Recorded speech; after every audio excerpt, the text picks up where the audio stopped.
Hi everyone, this is Mindy Eggen and welcome back. In today's video, I'm going to be creating a card using the Honeybee Stamps Front Porch dies and the Front Porch add-ons.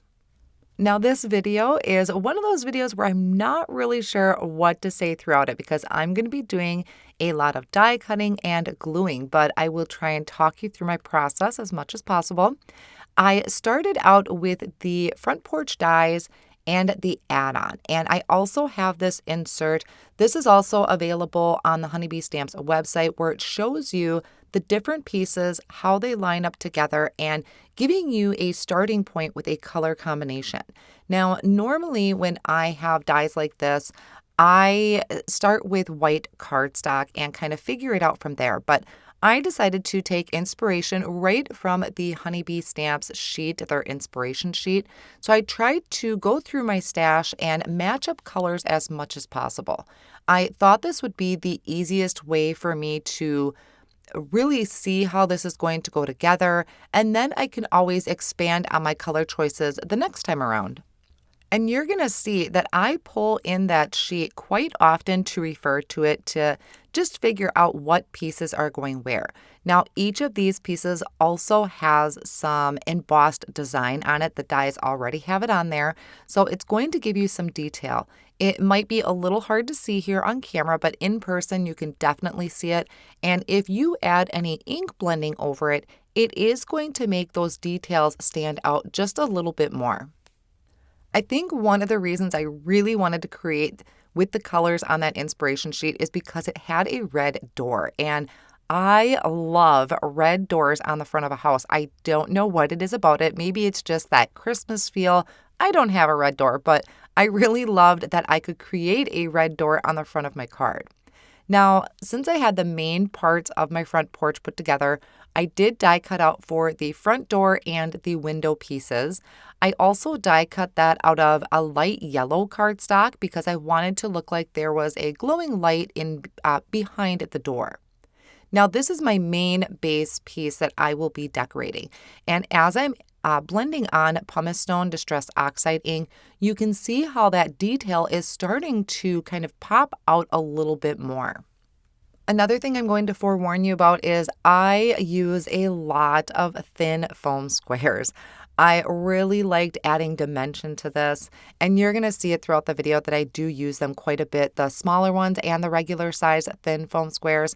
You could just layer up cardstock if you wanted to, or you don't even have to use any, but I thought it just really played into this front porch design to have things popped up.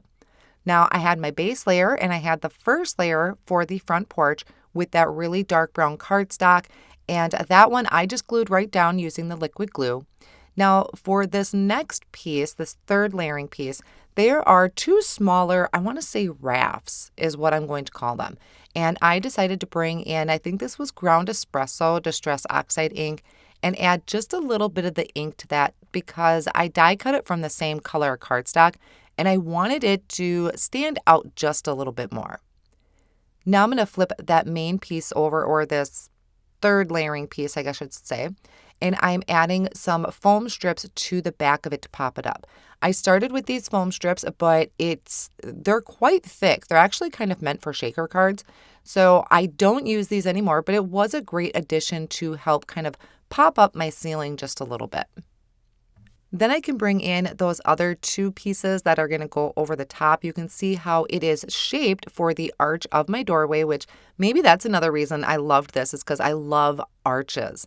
So they are shaped to go around the arch, and there's also the corners are kind of cut off on purpose in that one corner so that it's going to nestle right in with our other roof piece. I hope that made sense. So after I added my thin foam squares to the back of these, I can just line that up with the arch and also that slant. So for this one, that slant is in the top left-hand corner. Next is that additional roof piece, and it's just a thin kind of peak. Now this one I did cut out of a craft cardstock, which was a little too light compared to the rest of it. So I am using some leftover ink I have on my brush, and I'm just going to kind of graze over that a little bit to help darken that. Again, I'm going to be using my thin foam squares to pop this up. I'll work on my front door next. So for the main piece behind my front door, I used, it's either like a super light yellow or kind of a vanilla color. This one, I'm also adding those foam squares too, and I'm going to line that up right in the center between my two pillars or the two posts for my front porch, just to make sure that it's kind of even on each side. There's just a little bit of a gap. Now I have a frame for the top portion of my window that I die cut out of a white cardstock, and I decided to do some die cut inlay because, like I said earlier, I wanted to have this warm glow behind my front door so it looks like somebody's home, or maybe they have some holiday festivities going on. I really like to, my imagination tends to go wild when it starts creating scenes like this. So this is that light yellow cardstock. I'm adding a little bit of liquid glue behind each of the pieces and placing them to where they fit, just kind of like a puzzle. And I will bring this up and give you a closer look. You'll be able to see the die cut inlay. You'll also see a lot of the detail that's involved there. So I love all of that detail. I know camera sometimes is really hard to catch it, but in person, it looks really good. Then I'll work on the side pieces for my smaller windows on the side of the door. These I die cut out of red as well, and I'm starting from the outside working my way in.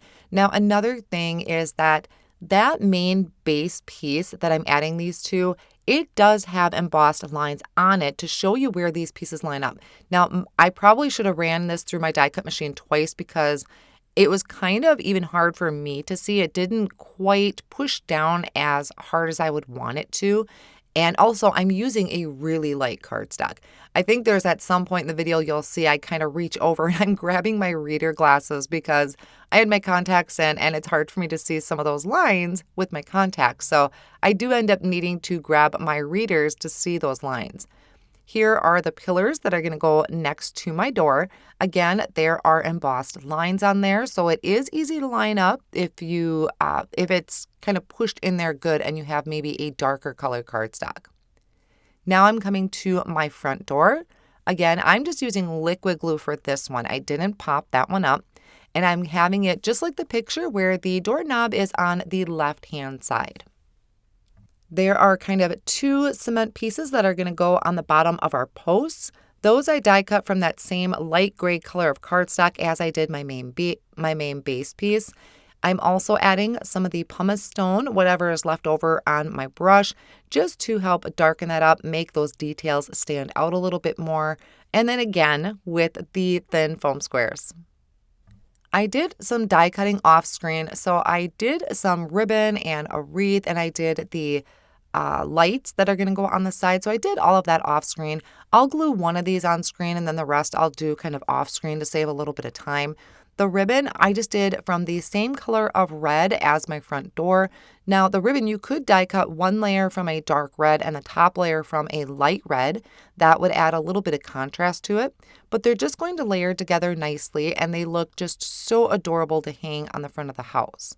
Now there's this main piece, that kind of swoop, I'm not sure what to call it, that I centered with my piece on the front of the card that comes down straight from my roof.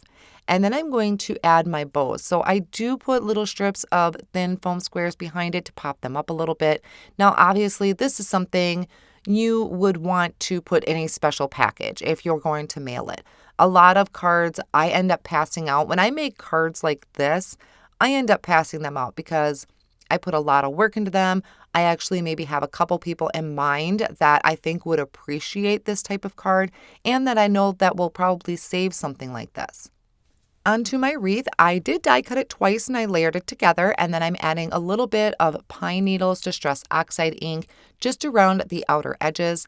This I'm going to hang at the top of my door again with those thin foam squares. And definitely at any point, you would not need to add thin foam squares. I just really liked the dimension, and using the thin foam squares, it's giving me that little bit of a lift without it being too bulky. So really, this card is not super bulky. Now I have my lamps that I'm going to hang on the side. I did the base piece from a light yellow cardstock and the top piece from more of a dark gray cardstock, not necessarily black. So I layered those together with my liquid glue, and then of course these will be popped up as well. I wanted to add some sparkle and shine to my lights. Any of the yellow pieces of cardstock, I wanted to add some sparkle. So I have unicorn stickles. I always test it out on some scratch paper or my paper towel first to make sure it doesn't burp out on me on my project. And then I'm coloring in all of those areas so that they're going to have a really pretty sparkle to them. After this, I added embellishments to my wreath and also to my doorknob. I thought I turned my camera on. Apparently I did not. So here's a close look at that. I added some red pearls to my wreath, and then I added a little gold pearl for my doorknob. I also created my own card base. Now I can't remember offhand here what my measurements were, but I will put them at the top of the screen when I get back to my desk. But I created a small card base to attach this to. It could be a great home decor piece, which I love creating for the holidays, but I think it's also really cute to be able to put this on a card base on its own, and then give to the recipient and they can put it on display. Now this size house also works really well on a 5x7. So if you like creating larger cards like 5x7s, this front porch would be perfect for it. Or maybe you have a gift bag that would be really cute to do as well. I added tape runner to the front of that custom card base, and then I'm carefully adding my porch to the front of that because my stickles is still pretty wet. So I'm trying really hard not to stick my fingers in there. And then I panicked for a second because I forgot that I held this closed with some Post-it tape. I thought I glued it shut. I panicked for a second, but it's really just some Post-it tape I had placed in the inside to hold it together or hold it closed while I placed my porch on the front of that card base. So I was really excited how this came out. Now at this point, the card is perfect as is. You could just add a sentiment in the inside or write your greeting in the inside, but I decided I wanted to put something on the front. So I went through my stamp sets and I found one. I think this was from last year. This is called Home for the Holidays. I have a piece of white cardstock that I placed in my Misty tool, and I'm going to ink up this particular sentiment with the Honeybee Stamps Intense Black ink. So this says, "Merry Christmas from our home to yours," which I thought was an absolutely perfect greeting to put on the front of this card. So I stamped it twice, make sure I have a really nice, good impression. I used the coordinating die to die cut it out. I did die cut it out one more time just to have that one extra layer behind the back. And then I placed some thin foam squares into the middle of that sentiment, added liquid glue to the sides, and this is going to go down towards the bottom. So the foam squares are in the middle because I don't have anything there for support, but part of that door or the pillars do have the foam squares. So it's going to even out. It's going to be flush against the front of the card. Keep in mind that you don't need to do the additions. The front porch die itself, you could use all year long, whether it's spring or summer, but the additions you can customize to make it a Christmas card. I was really happy with how this came out. It was my first time playing with the front porch dies. Super easy to put together, and I'm so grateful that Honeybee Stamps puts together those inspiration sheets.